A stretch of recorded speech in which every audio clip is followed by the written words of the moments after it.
پیار کا اور محبت کا تعلق ان کے ملن نصاری سے ظاہر ہوتا تھا کہ وہ ایک انسانوں کے قدردان انسان تھے. تو سب سے بڑی چیز جو ہے وہ انسانیت کی قدر ہی چیز ہے، جس سے جو لائق فائق لوگ ہوتے ہیں، عالم لوگ ہوتے ہیں، وہ تو بہرحال اس سے یقیناً متاثر ہوتے ہیں، لیکن جو لوگ نالائق بھی ہوتے ہیں اور ان پڑھ بھی ہوتے ہیں، تو جب ان کے ساتھ اس طرح عزت و احترام کے ساتھ جس طرح انسانیت کا ایک احترام ہوتا ہے، کوئی شخص ملنساری کے طور پر عاجزی کے ساتھ ان کے ساتھ ملتا ہے تو وہ یقیناً اس سے انسپائر ہوتے ہیں. تو یہ بات جو تھی یہ حضرت مولانا صاحب میں بہت زیادہ پائی جاتی تھی. پھر دوسری بات جو ہم نے دیکھی کہ آپ نظام خلافت کی ساتھ اپنی محبت، اپنا پیار، اپنا تعلق نہ صرف یہ کہ خود ہی تھا بلکہ ہر ایک مربی کو بھی خلافت کے ساتھ وابستہ رکھنا اور خلافت کا شیدائی بنانا ان کا ایک فرض عین وہ اپنا سمجھتے تھے. اور تیسری بات ایک یہ بھی ہم نے محسوس کی کہ وہ نہ صرف یہ کہ ہر ایک کے ساتھ محبت پیار سے عاجزی سے پیش آتے تھے، پھر اپنے پاس بٹھانا، ان کو چائے پلانا، ان سے محبت کرنی، ان سے پوچھنا کہ بھی آپ کہاں کام کر رہے ہیں، کس شہر میں ہیں، کہ کیا آپ کی وہاں جماعت کا کیا حالات ہیں، آپ کا مطالعہ کیسا ہے، آپ وہاں جماعت ہماری کتنی ہے، بجٹ کتنا ہے وہاں، تو آپ باقاعدگی سے نماز تہجد پڑھتے ہیں نہیں پڑھتے. یہ ساری چیزیں جو تھی وہ آپ پوری تفصیل پھر اس بات کی پوچھتے تھے. تیسری بات یا چوتھی بات یہ کہہ لیں کہ آپ مربیان کے ساتھ اپنا ذاتی قسم کا تعلق بھی بہت نبھاتے تھے، محبت پیار کے ساتھ. آپ کو اکثر علم ہوتا تھا کہ اس مربی کی مالی پوزیشن کیا ہے، علمی کتنی ہے، دوسری اس کے مطابق وہ تمام مربیان صاحبان سے اچھا سلوک، اچھی گفتگو، محبت والی گفتگو، ملنساری والی گفتگو کرتے تھے. تو ایک موقع پر ایسا بھی ہوا کہ میرا بیٹا جو تھا وہ، میں تو اس وقت پشاور میں اچینی پایا پشاور میں تھا، تو میرا بیٹا محمد صالح اس کا نام تھا، تو اس کو ٹائیفائڈ بخار ہوا اور اس کے بعد اس کو جو زیادہ اس کو تکلیف ہوئی، تو پھر ڈاکٹروں نے ڈائیگنوز کیا کہ یہ ٹائیفائڈ جو ہے یہ خطرناک صورتحال میں ہے. تو مجھے پھر وہاں سے بلوایا بھی گیا. تو بہرحال وہ 3-4-5 مہینے بیمار رہنے کے بعد وہ بھی اللہ تعالیٰ کو پیارا ہو گیا. تو میں نے دیکھا کہ حضرت مولانا سلطان الانور صاحب جو ہیں وہ ہمارے گھر میں تشریف لائے، اور ساتھ ہی اس وقت حضرت مرزا مسرور احمد صاحب حضرت خلیفۃ المسیح الخامس سید اللہ تعالیٰ بن نصر العزیز نظارت اولیاء کے عہدہ پر فائز تھے.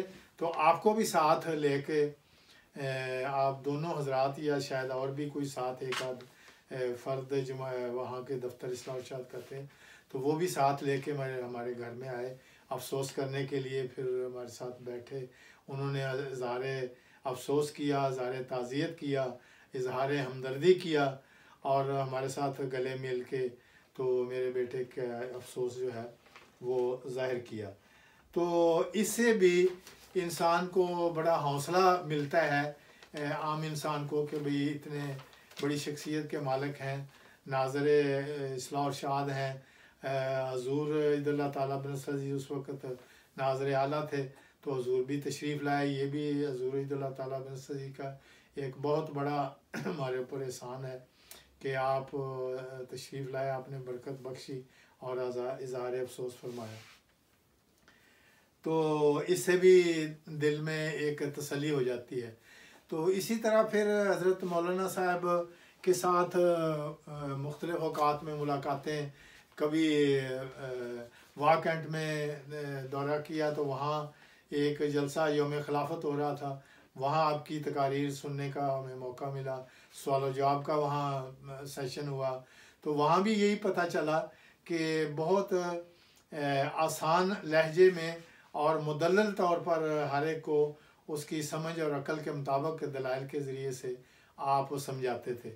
لیکن جیسا قسم کا بھی مسئلہ ہو لیکن اس کو جواب دینے کے بعد پھر اس کو خلافت کے نظام کے ساتھ پھر وہ جوڑتے تھے کہ جو کچھ بھی علمی بات جس طرح کی بھی ہو لیکن اس میں حوالہ جب خلافت کا آ جاتا ہے تو پھر اس کو اور رنگ چڑھ جاتا ہے.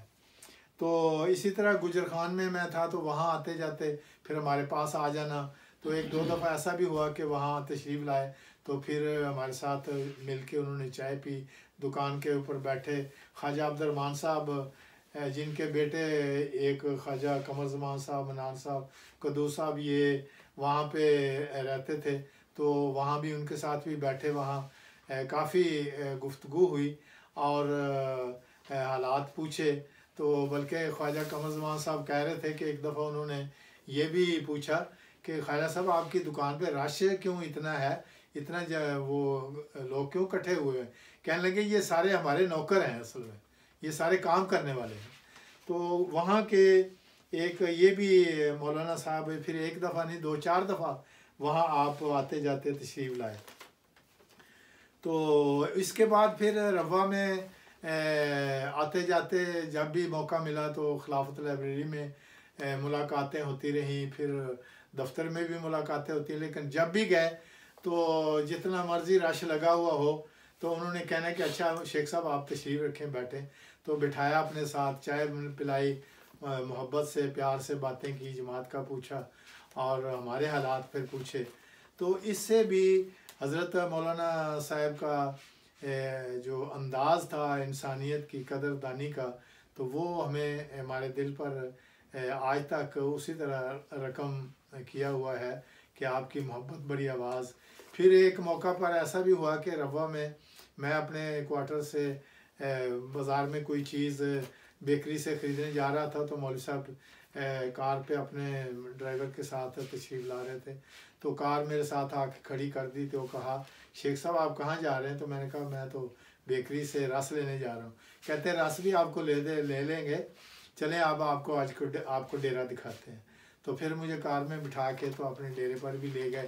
وہاں کچھ گھوڑے باندھے ہوئے تھے, کچھ گائے, کچھ بکریاں, کوئی اس طرح کے جانور بھی رکھنے کا ان کو خاصا شوق تھا. تو بہرحال وہاں جا کے انہوں نے اپنی فصلیں بھی دکھائیں, پھر ڈیرا دکھایا, پھر وہ نوکروں سے تعارف کرایا, پھر گھوڑوں کا بھی بتایا. تو یہ مولانا صاحب کے ساتھ مختصراً بہرحال جو بات اگر کی جائے تو وہ یہی نکلتی ہے کہ مولانا صاحب ایک باعمل عالم تھے اور مناظر تھے اور انسانیت کے قدردان تھے اور ہنس کے ملنا اور ہر ایک سے محبت اور پیار سے ملنا یہ ان کا ایک اہم کردار تھا تمام لوگوں کے ساتھ. جزاکم اللہ اکمل الجزا. ناظرین, آپ نے محترم و مکرم سلطان محمود انور صاحب مربی سلسلہ جو ایک بہت بڑے عالم تھے, ان کی زندگی کے حالات و واقعات سنے اور ایمان ہمارا بھی تازہ ہوا. کیسے خوش اخلاقی کے ساتھ انہوں نے زندگی گزاری ہے اور کامیاب زندگی گزاری ہے. اللہ تعالیٰ ان کے درجات بلند کرے. اب آپ نے سنا ہے اور انشاءاللہ آئندہ بھی اگر ان کے کوئی واقعات ہوئے تو آپ کی خدمت پیش کیے جائیں گے. السلام علیکم ورحمۃ اللہ وبرکاتہ.